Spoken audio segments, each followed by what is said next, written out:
मल्लिकार्जुन की यात्रा है जो आप इसमें बैठे बैठे कर रहे हो। याद रखना, समझो कि आप मल्लिकार्जुन में हो।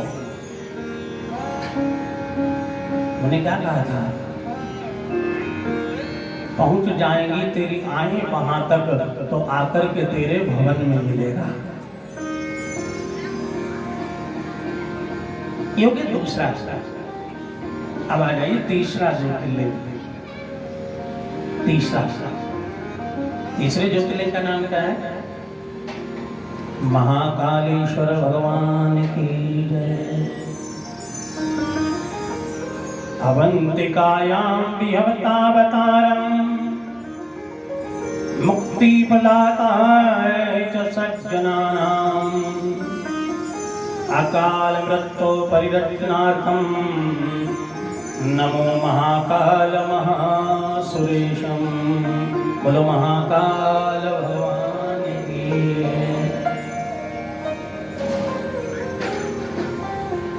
ये महाकाल नाम इनका क्यों पड़ा? इनको महाकालेश्वर क्यों कहते हैं? इनका स्थान उज्जैन में ये ज्योतिर्लिंग है और क्षिप्रा नदी के किनारे है।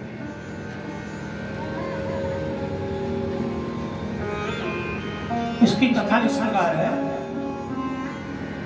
जैसे त्रेता युग में दंडक वन में राक्षस संतों को खा लेते थे,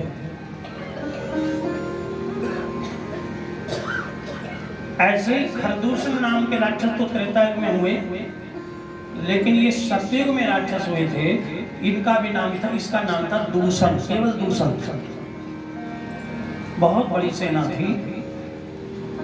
इनका काम था मंदिर में पूजा न करने देना, यज्ञ न करने देना, भंडारा न करने देना, और अगर कोई जबरन करता है तो उसको पकड़ के खा जाता था। उसी समय जहां शांतिपन मुनि का आश्रम है, और शांतिपन मुनि आज से नहीं सतयुग से आश्रम चला है। ब्राह्मण बालकों को रुद्र अष्टाध्यायी ऋग्वेद शुक्ल यजुर्वेद का ज्ञान दे रहे हैं, शिव पूजन की विधि सिखा रहे हैं। शिव पूजा के लिए मंदिर की जरूरत नहीं, विष्णु पूजा के लिए आपको शालिग्राम की जरूरत पड़ सकती है, लेकिन शिव पूजा कितनी सरल है। इनकी पूजा की सामग्री भांग धतूरा कहीं भी मिल जाएगा। इनकी पूजा के लिए मंदिर की जरूरत नहीं है, कहीं से भी बढ़िया सी मिट्टी ले लो, उसका शिवलिंग बना के कहीं पूजा कर लो। लेकिन राधा कृष्ण की कहीं पूजा नहीं कर सकते, राम जी की कहीं पूजा नहीं कर सकते, दुर्गा मैया वैष्णो माता की हर जगह पूजा नहीं कर सकते। लेकिन जहां आपको माता जानकी गई है राम जी के संग जब वनवास को, तो पूज पार्थिव नायो माथा। माता जानकी ने गंगा जी के रेत से शिवलिंग बना दिया और जल चढ़ा करके और बिलपत्र चढ़ा करके माता ने गंगा मैया के उस जल से शिव जी का पूजन किया। सीता मैया ने रेत का बना लिया।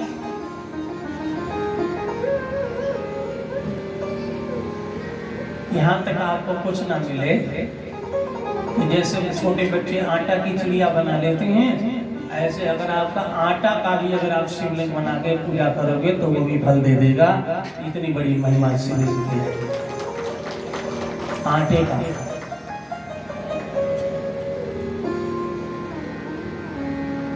वो बालक चारों रुद्र अष्टाध्यायी शिव पूजन की विधि पढ़कर उस आश्रम से आया।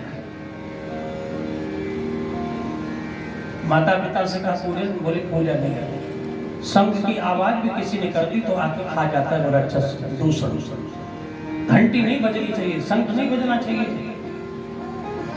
वेद मंत्र तो बोलना ही नहीं चाहिए।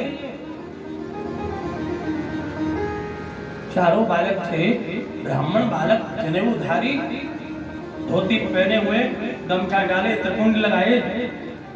बोले मेरे गुरुदेव ने तो कहा कि शिव पूजा करने से दुनिया के संकट टल जाते हैं, विघ्न टल जाते हैं, तो क्या वो गलत है?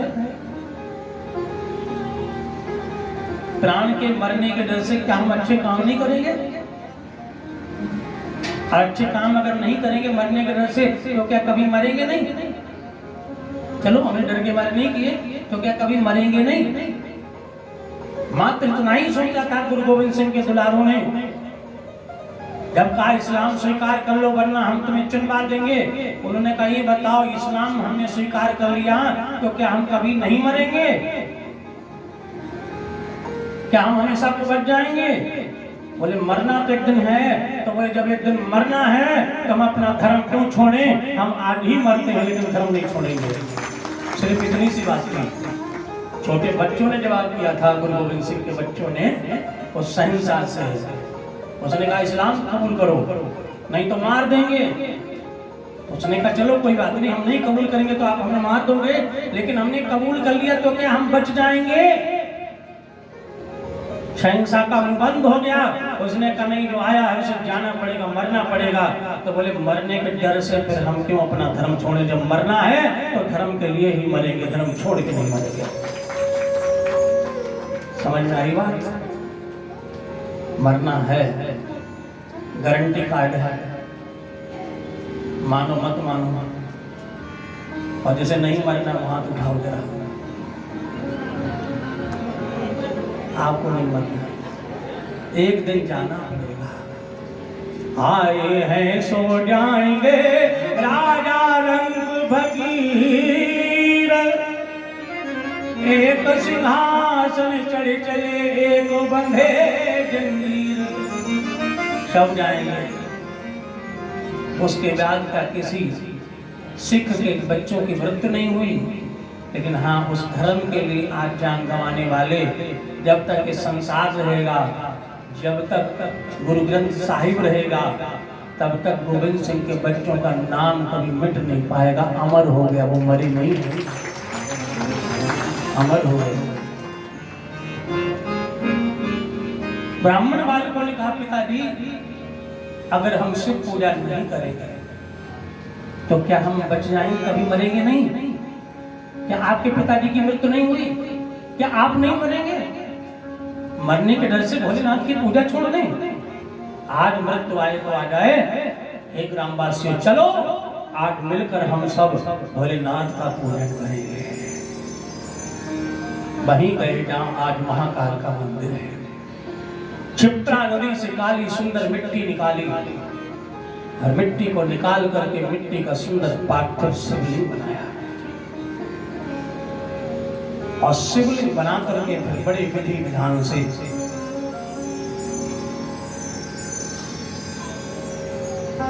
मंत्रोच्चारण करते हुए नमस्ते रुद्रमन्यवतोदाय भवे नमः बाहुभ्याम तते नमः प्रारंभ कर दिया रुद्र सूक्त को। जल की धारा चलने लगी, हर हर महादेव के जयकारे गूंजने लगे, हर हर महादेव। पूजा शुरू हो गई और जब पूजा शुरू हुई जयकारा गूंजा, दूसरे राक्षस को समाचार मिला। इतनी हिम्मत, मना करने पर भी पूजा, विकराल रूप में दौड़ता हुआ आया। सामने ही खड़ा हुआ था। ब्राह्मण बालकों ने पूजा बंद नहीं की और का डरना मत, आज हम भोले की शरण में हैं। एक विश्वास रखो इनके चरणों में, और विश्वास अगर है तो ये राक्षस कुछ नहीं कर सकता।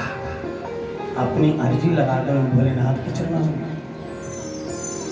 तेरी आचरणा में से मेरी अरदास दाता, तेरी आचरणा से मेरी अरदास दाता, तेरी आचरणा से मेरी अरदास दाता, तेरी आचरणा से मेरी अरदास दाता। कि हर पल बनिया रवे, हर पल बनिया रवे तेरा विश्वास दाता, तेरी आचरणा मेरी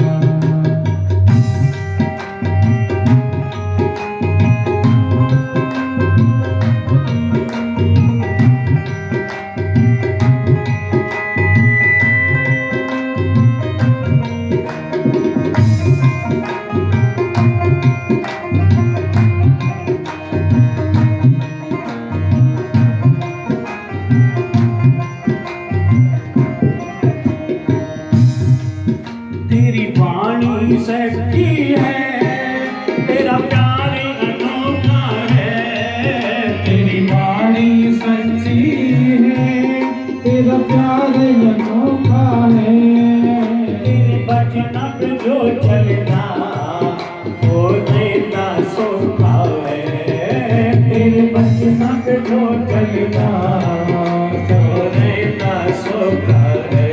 सपने कुछ भी ना ओ सपने कुछ भी ना डोले विश्वास दाता, सपने कुछ भी ना डोले विश्वास दाता, कि हर पल बनिया रहे, कि हर पल बनिया रहे तेरा विश्वास दाता, तेरा चरनाज मेरी अरदास दाता, तेरा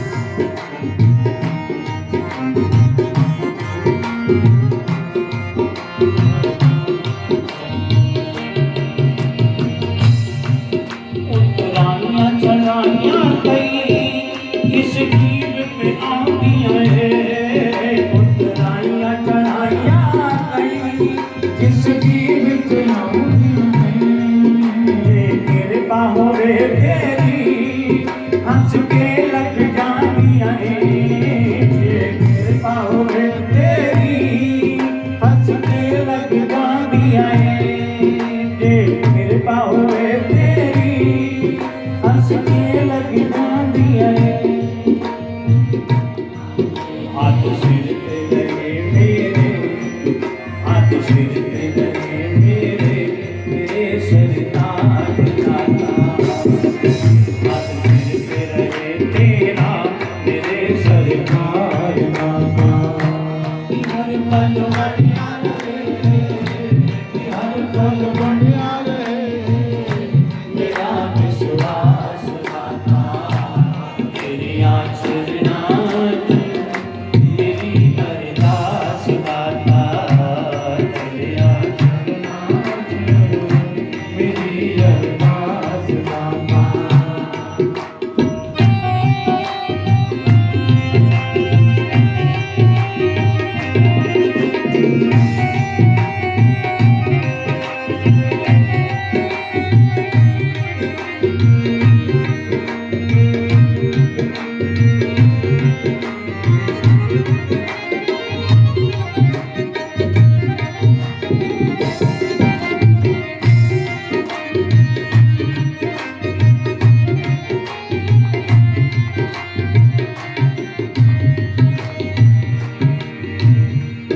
इस जाति पे दाता जी एक कर्म कमा लेना, इस जाति पे दाता जी एक कर्म कमा लेना, मैनू अपना बना लेना, चरणाज बिठा लेना, मैनू अपना बना लेना, चरणाज बिठा लेना,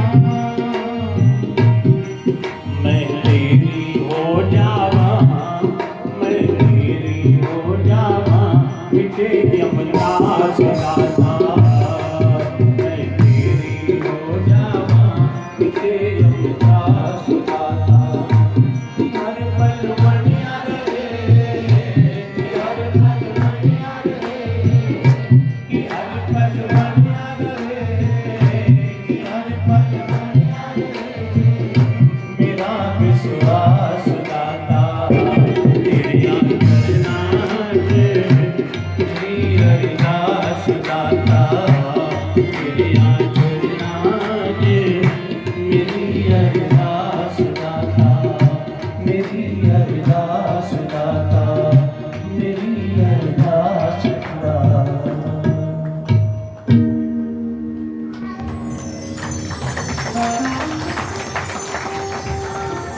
ब्राह्मण बालकों ने का विश्वास मत तोड़ो, अर्जी लगाओ, अर्जी हमारी मर्जी तुम्हारी, हम नहीं डरेंगे, विश्वास करो मेरा भोला रक्षा करेगा। जब राक्षस गरजा, एक स्वर में सबने बोल दिया, ओम काल हर दुख हर दारिद्र हर हर हर हर महादेव। जैसे ही बोला उसी शिवलिंग में से ज्वाला प्रकट हुई, प्रकाश प्रकट हुआ, और देखते ही देखते वहां विकराल बड़े बड़े नेत्र, भयानक रौद्र रूप, और एक ओंकार शब्द फूंक मारी, मारते ही सारे राक्षसों का जाल जल करके भस्म हो गया। सारे राक्षस भस्म हो गए। बालक हाथ जोड़ रहे हैं, बोली बाबा के अलावा और कोई नहीं हो सकता। करालम महाकाल कालम कृपालम गुणागार संसार पारम न तो सारा त्रिशंकास गौरम गभीरम मनोभूत कोटि प्रभा श्री शरीरम। करालम महाकाल, ये विकराल रूप मेरे देवादिदेव का ही है। सब ने हाथ जोड़े प्रणाम किए, प्रभु का क्रोध दूर हुआ और कहा, भक्तों जो तुमने मेरे पर विश्वास जताया है, मेरी शरण में जो आ जाएगा, जो निष्कपट मन से मुझको पुकारेगा, उसके जीवन में कभी अकाल मौत नहीं आएगी, कभी नहीं। बालकों ने कहा, प्रभु आपके अनेक अवतारों की चर्चा तो गुरुदेव ने किया है, लेकिन आपका आज ये नया रूप है, इस रूप का नाम आप खुद बताएंगे कि आपका नाम क्या है? हम किस नाम से पुकारे इस रूप को? तो भगवान ने कहा, जो मनुष्य को मृत्यु देता है उसका क्या नाम होता है? तो भक्तों ने कहा, वो तो काल होता है। तो बोले, जो मनुष्य को मृत्यु देता है उसका नाम काल होता है, और जो काल को भी मार देता है उसका नाम महाकाल होता है। इसलिए मेरा नाम होगा महाकाल। तो बालकों ने कहा कि प्रभु आप इसी में शक्ति विराजमान कर दीजिए, आप काल के भी ईश्वर हैं, इसलिए आप होंगे महाकालेश्वर। बोलो महाकाल भगवान की जय। इस तरह से ये महाकाल की कथा है। महाकाल आप लोग जाते हैं दर्शन करने महाकाल के, तो महाकाल को वास्तव में बड़े सरल देवता हैं। काल सर्प दोष भी अगर किसी को हो, पूजा कराए ना कराए, मत्था टेकने से दूर हो जाता है। कुंडली का काल सर्प दोष, शांति कराओ अच्छी बात है। अगर किसी के पास पैसा नहीं है, मत मत मत दीजिए पैसा। पैसे से ही अगर सब कुछ होता तो ये महिमा वेद पुराण क्यों गाते हैं? अरे काल तो बच्चों के ऊपर भी आया था, वो तो हर हर महादेव ही बोले थे ना। इसलिए बन जाओ महाकाल के दास, तो फिर आपके जीवन में अकाल मृत्यु नहीं होगी। मृत्यु तो होगी, लेकिन अचानक जवानी में, भरी जवानी में दुनिया से नहीं जाना पड़ेगा। समय है, पत्ता पककर टूट जाता है, ऐसे ही जब समय आएगा, उम्र हो जाएगी, तब जाने को मिलेगा, बीच में नहीं। ये महाकाल की महिमा है। महाकाल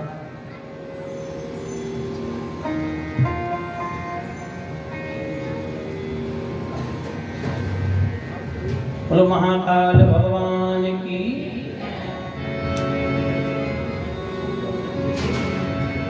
उनकी ही कृपा से एकदम मस्त जिंदगी है, उनकी ही कृपा